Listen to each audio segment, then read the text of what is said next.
I'm Matthew McCabe. Welcome to Miracle Voices.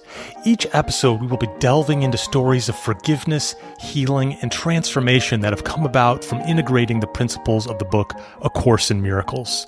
If you want to learn more about A Course in Miracles, visit www.acim.org. If you'd like to visit the Miracle Voices site, please go to www.miraclevoices.org. If you feel inspired to make a love offering, please visit us at miraclevoices.org/donate. All donations go to support the work of the Foundation for Inner Peace, the publisher of A Course in Miracles. Now here's your program.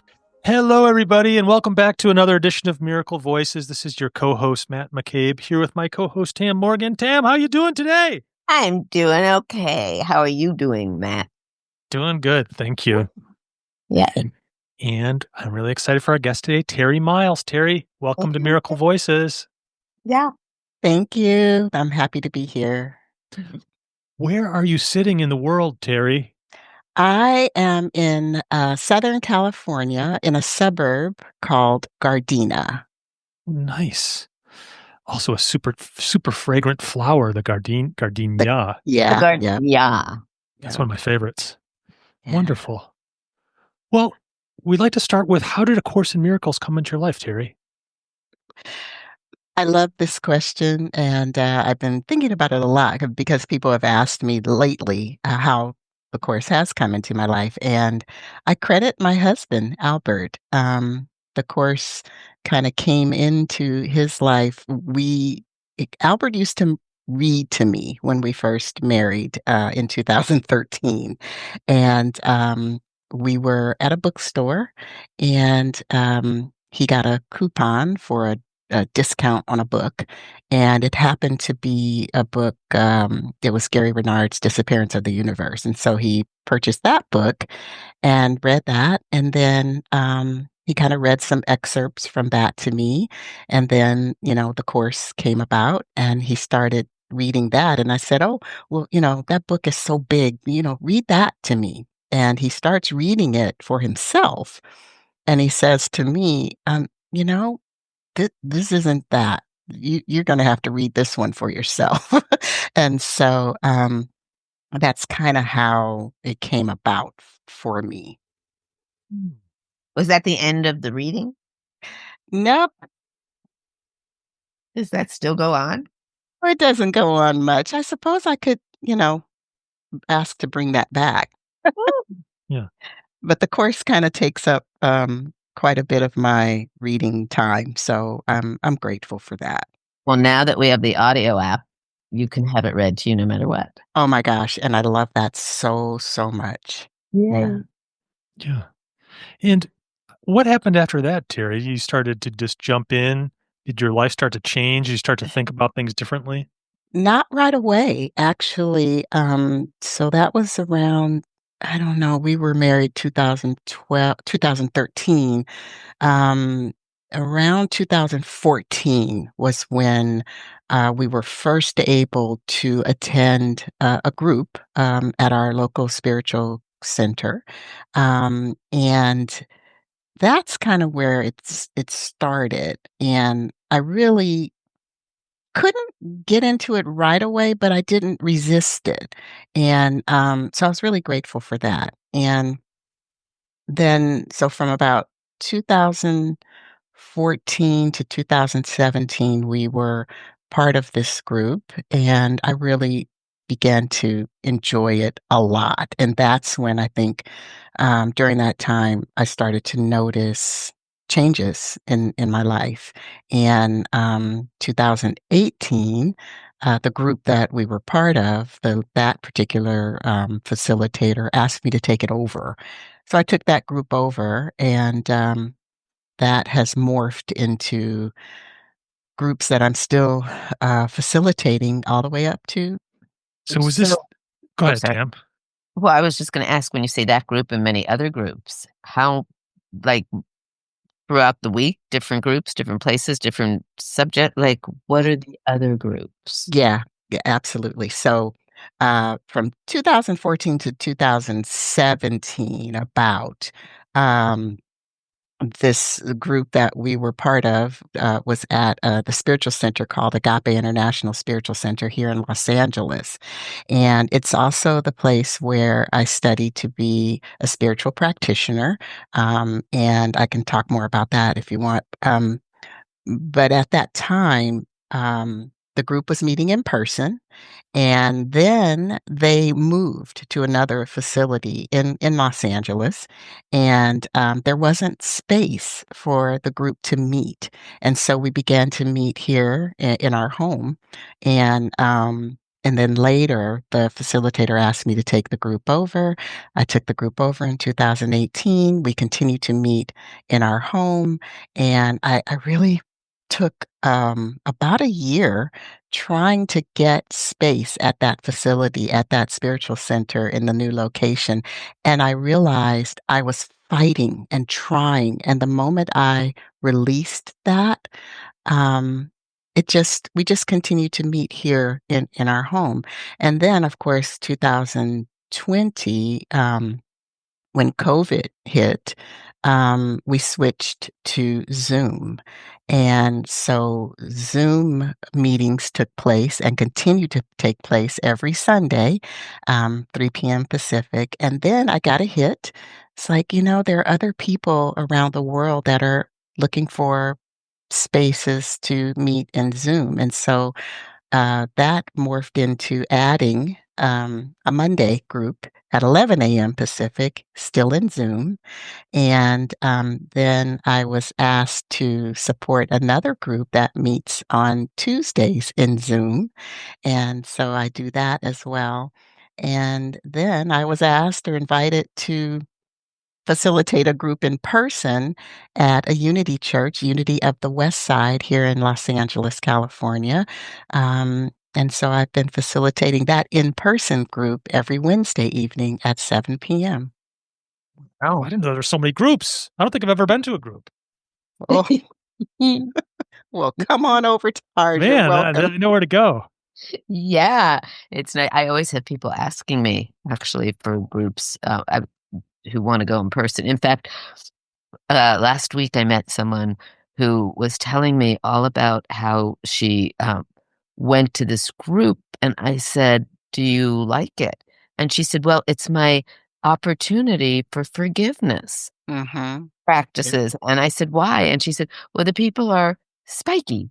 And I was like, "You actually go to a Course in Miracles group to experience discomfort with other people so that you can do your forgiveness practices? Isn't there anyone closer to home that you can experience that with?" And she goes, "Absolutely, but I'm avoiding that one." Oh, Yeah, that's really interesting because I do talk about that a little bit in the groups, and, um, it's a shared space, and so I don't really teach, I facilitate and cultivate a safe space. And one of the things that I do talk about is noticing judgments, especially in a group setting. It's the perfect environment for noticing if I have a judgment, noticing, oh, is there a forgiveness opportunity here? Noticing, is that really true? And what do I think about what was just shared? And so, yeah, I totally get that. I don't know about, forcing myself to go to one like that, but yeah, I totally understand it. it's easier than doing the work at home sometimes. Yeah.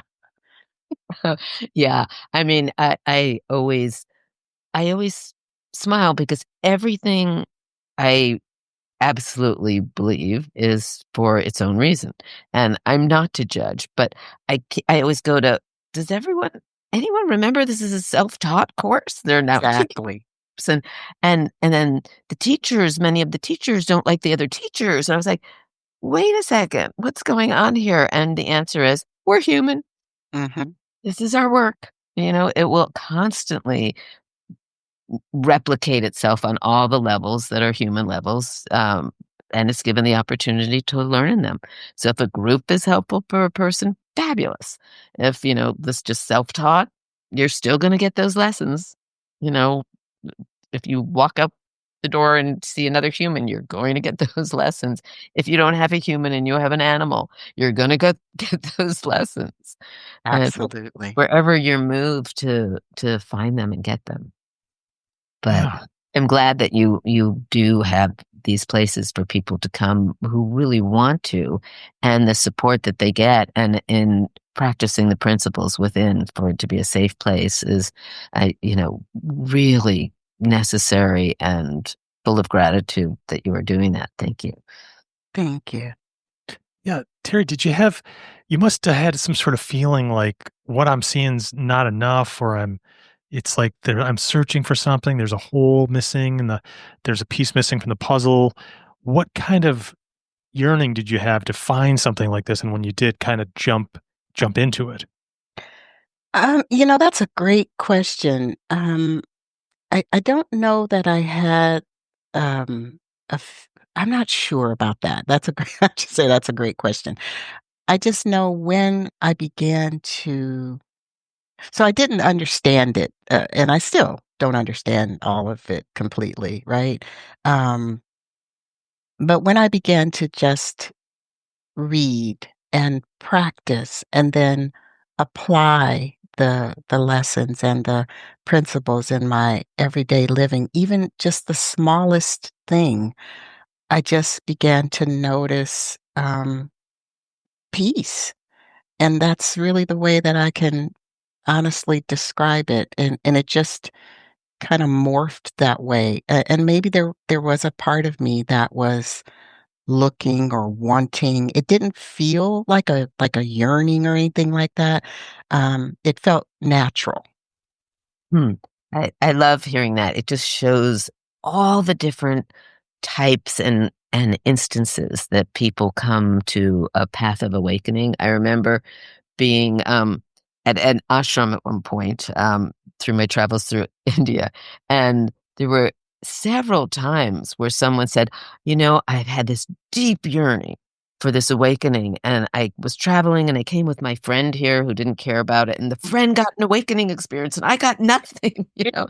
The friend wasn't looking for it at all.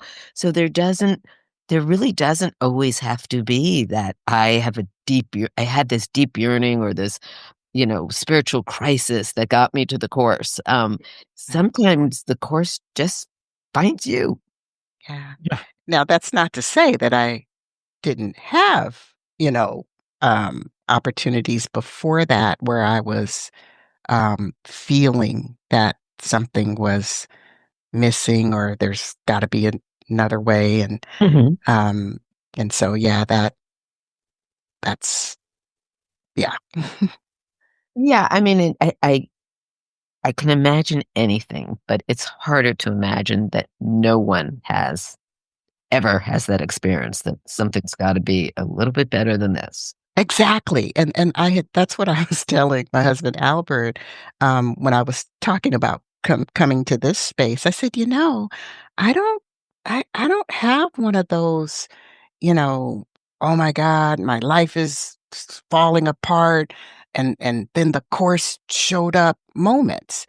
And I shared with him but I did have something that happened, but that was long before the course came into my life, and I was discussing that with him, and he said, "Well, that was your 'there's gotta be another way' moment." I'm like, "Oh." Well, let's hear it. Yeah. I wanna hear that one. Sure, yeah, so this was many years before, meeting Albert, and, I was married previously and was going through a horrible divorce, and lots of, verbal fighting, lots of abuse, and just wanting to be right and just unhappy, basically, and, just spending a lot of money on attorney fees and yeah, and at one point, I just stopped. I just stopped. I'm not fighting anymore, and there was a sense of peace. It was uncomfortable at first, but there was a sense of peace that came over me. At the time, I didn't know that's what that I didn't really have the language for it, but I noticed that, Oh, I do have a neck. My shoulders can relax, and it just became easy. I decided to just let go. And that was, as I said, well before the course came into my life, but I did notice that there had to be another way. And every interaction after that, whether it was with my ex or whether it was, an email with the attorney or anything that had to do with that process, I would notice myself just stopping and not reacting, really slowing down and just saying, "Okay, n what is mine to do here?" Again, not my language at the time, but just really those were my thoughts in some kind of way, and really just saying, "I don't have to fight this anymore." And, it just became my way of being, and I'm really thankful for that moment because it was an aha, there must be another way, moment for me. And therein lies the title, A Course in Miracles. Yes. Yes, absolutely, and I was really How many? Yeah. yeah, and I was really happy to have the opportunity to really, experience this forgiveness, the true forgiveness, around that, because several years after that, I did need to reach out to my ex-husband, to have some documents signed, take care of some business, and I'm really thankful because before going over to meet him, before any conversation, I just turned it over to the Holy Spirit. And it really was helpful. And again, not some big, taking 5 days to get ready and all that. It was really just, show me. Is there anything for me to do here? And now by this time, the course had come into my life, and I was really able to focus on that and use Spirit's guidance to move through that. So when I showed up to have the paper signed, the interaction was really beautiful. And in fact, he, um, wished me a good day when I was leaving. And so it was just really, really wonderful. Mm, it's lovely. It sounds like an attitude shift, and the attitude shift, not so much as like do this or do that, but your attitude shifted and then the situation changed. Absolutely. My thought about the situation, is what supported me. I don't know if, he's the same person or what he's doing. I don't know about that, but I know about my thoughts about that, and it was really powerful for me, and I really appreciated the opportunity to just move through that. Mm. Yeah, it is an incredible thing that if we get the opportunity to live older, and still have our mental acuity with us, the looking back and connecting dots, what led us to different paths, and especially the path we're on, and the places of preparation that, as I say, didn't need to be a crisis, but just that you had this feeling, and then later, the course actually articulated it. Absolutely, and I had kinda poo-pooed it. Like I said, I was searching for some, thing that drove me to the course or that drove the course to me. And just in that simple conversation, with Albert, it just helped me to realize, oh, that was the moment. And it's okay. It was that preparation, as you said, Tam. Yeah. Didn't even need to be a big deal, just have a nice Exactly. Yeah. there it is. That's lovely, thank you. Yeah. What do you think that need to be right you talked about? It's something that's like you said you let go of that, the need to be right, and that wasn't the focus anymore, but that can seem like a like an itch. It's like I have to scratch that need to be right. I have to scratch it, and then all of a sudden it's you let it go. What happened exactly to that need to be right? Where did it go? Yeah. So the first time I tried that on, was in that experience, with the moving through that divorce. And again, I didn't know that that's what was happening. But when just said, "This is not bringing me peace. I'm so upset." And, um, so I just said, "Well, let me try something else." And that was just letting that need to fight, just sitting it down for a moment. I knew that I could always pick it up. I'm a pretty good I'm a pretty good fighter. But I knew I could come back to it if I wanted to, and so there was just a part of me somehow I think that knew to just stop that for a moment, and so now, the more I practice that, um, and I'm not gonna say it's easier, I'll just say that it's easier for me to remember what the peace feels like versus the fighting. So, I think as Tam mentioned earlier, I'm human.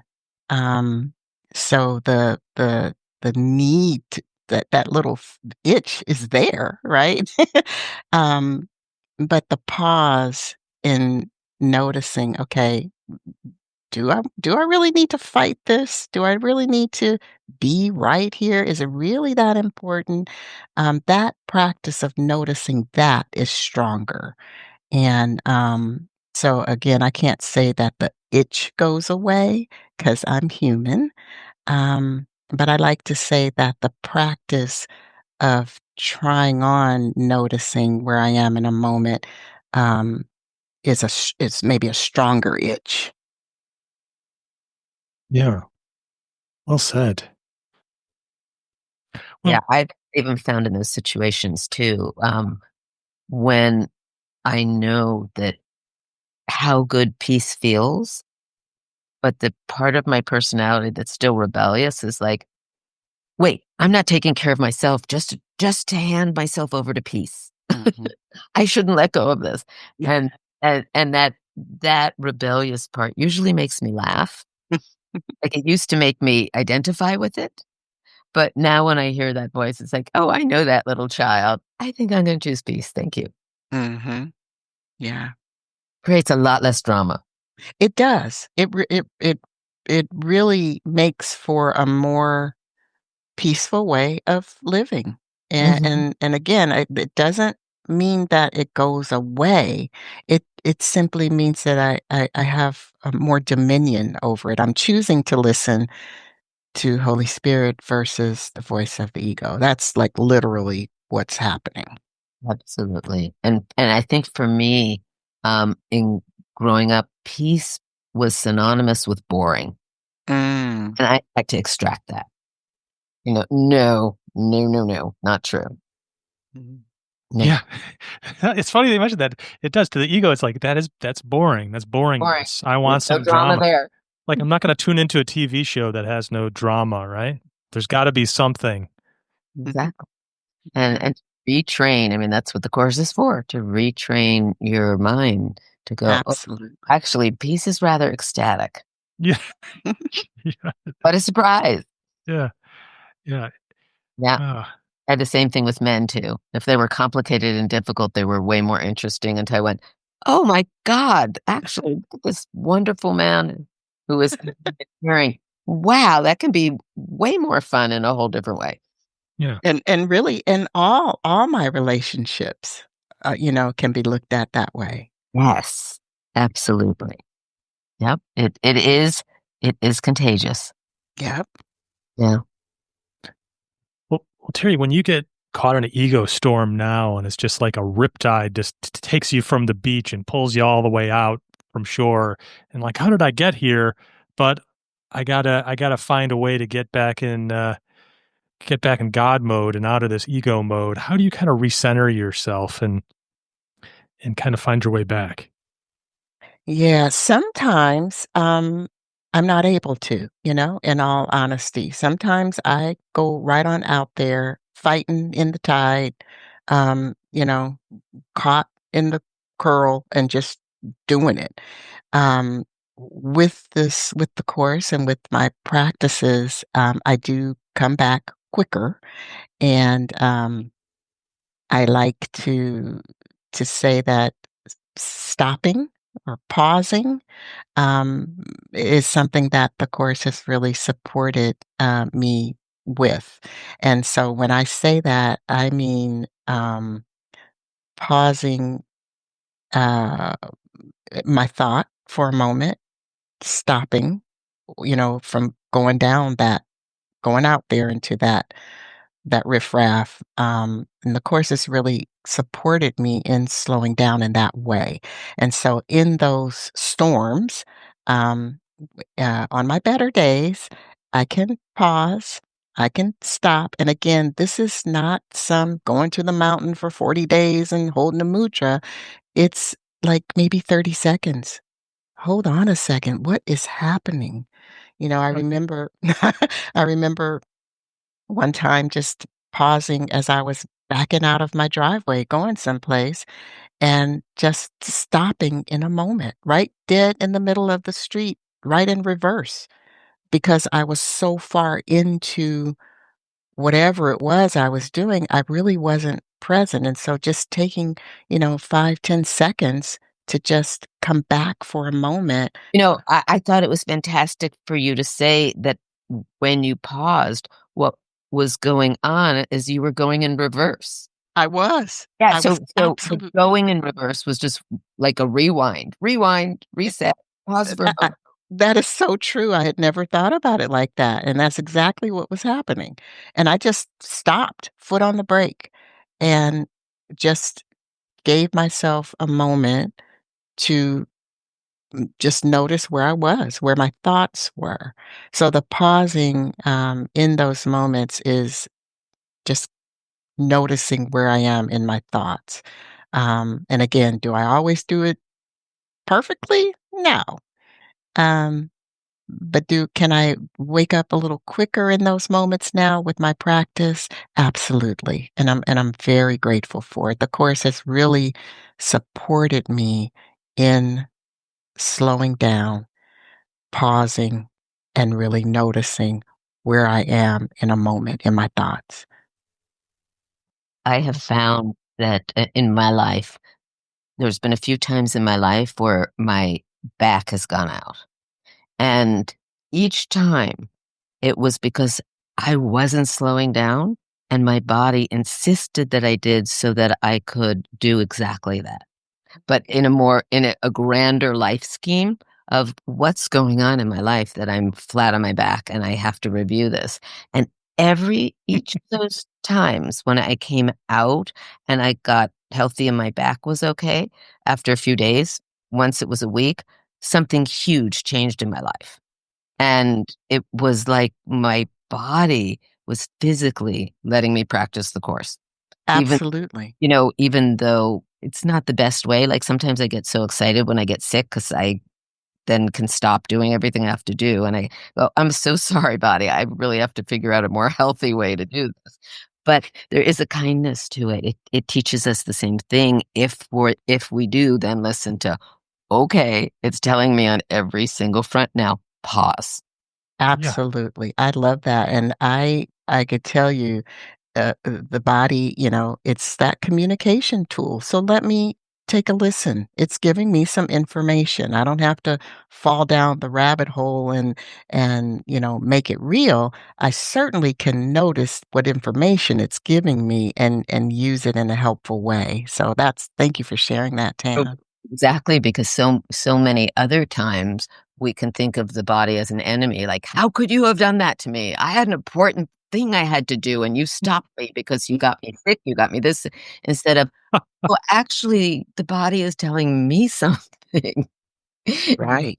Being Right. Can I slow down enough to listen? exactly, exactly, or it is forcing you to slow. Mhm. You don't have a choice, and Right. it's whether you listen or keep arguing, going, "How could you, body?" Yeah.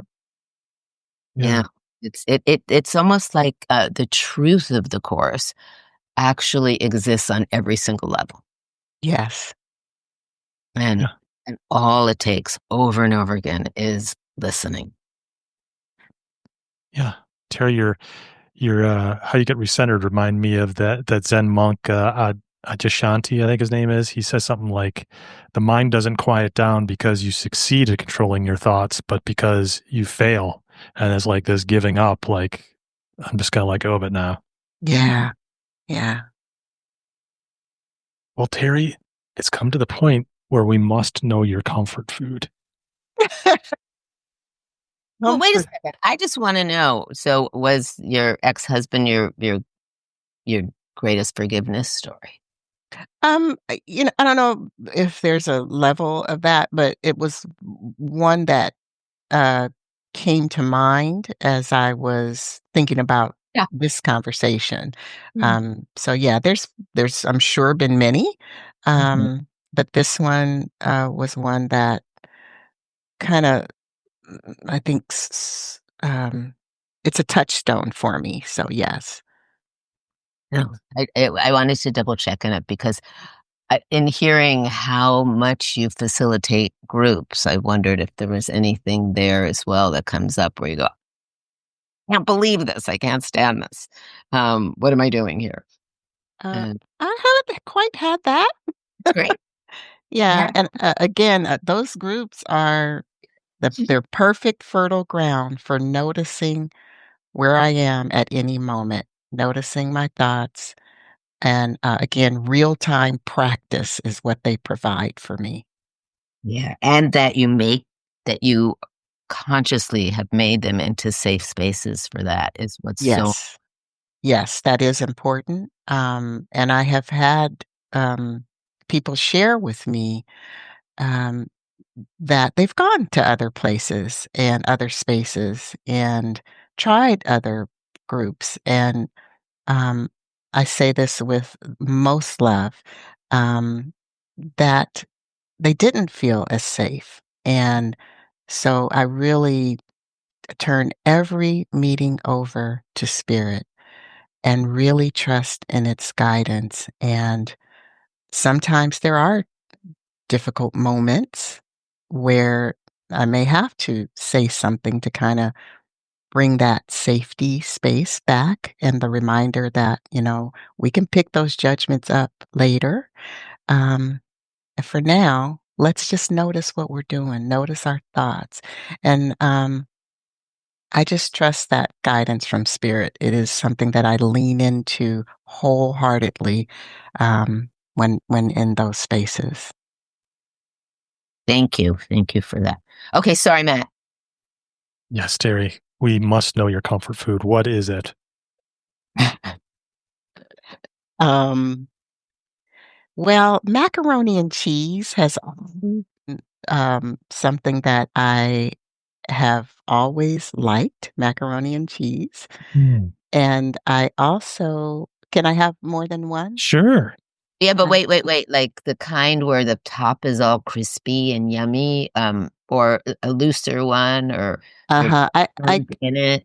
So cheesy is good on top. I'll just say, we recently, celebrated one of my son's, birthdays, and, um, d we had macaroni he wanted macaroni and cheese, and, Albert is a wonderful cook, and, he had placed some extra cheese on top of the macaroni and cheese, and I was like, "Oh my god, why did you do that? Da, da, da, da, da." And then he like, so much so that he was gonna take the cheese off. That was the best macaroni and cheese. So, extra cheese on top is wonderful. It doesn't necessarily have to be crispy, and let me just say this, don't put any, extra stuff in there, like, no bacon bits and shredded meat and, Uh-huh. just Uh-huh. give me the straight macaroni and cheese. You're a fundamentalist. Yeah. Ah, Yeah. like that. Right. Then spaghetti, I love spaghetti. So, Yeah. I'm hearing noodles. Noodles are integral to your comfort. I think so. I hadn't even thought about that. Yeah. No, I was thinking of spaghetti and like refried spaghetti and cheese. Have you had that? I have had that, but not interested in that. Give me the traditional Got it. spaghetti. Got it. I mean, because it is a crossover to macaroni and cheese. Yeah, it is. Right. But yeah, no, I get it. You are That seems to be a thread with the guests, the macaroni and cheese and the not the craft kind that's Right. orange, but like that traditional. There is something really comforting about that. Mm-hmm. Yeah. Yeah. Well, Terri, do you want to point the listeners any place to any of your groups or anything like that, or not today? Sure. I can Okay. share. So, I have a website. My website is milesofsmiles11.com. Oh, great. And I can also be found, my groups can be found on the the foundation puts out a beautiful resource list, and clicking on one of those links to find groups, you can find me. We meet Sundays at 3 p.m. in Zoom, Mondays at 11 a.m. in Zoom, and Tuesdays at 6 p.m. in Zoom. Though those are all Pacific time. And then Wednesdays at 7 p.m. in Los Angeles at Unity of the West Side and in Culver City. And that's how you can find me. People are very lucky. Miles of Smiles. That's great. Milesofsmiles11.com. 11.com. Well, Terri, thanks so much for coming on Miracle Voices and sharing your miracle voice. We really appreciate it. Thank you. Thank you for having me. I'm very grateful. Thanks so much for listening today. Please subscribe to Miracle Voices by hitting the subscribe button on your podcast app. If you are enjoying these conversations, please consider leaving us a review on Apple Podcasts, Spotify, or whatever podcast app you use. And lastly, please visit us at miraclevoices.org and join our newsletter so we can stay connected. Until the next podcast, I want to leave you with my favorite course quote: "When you want only love, you will see nothing else."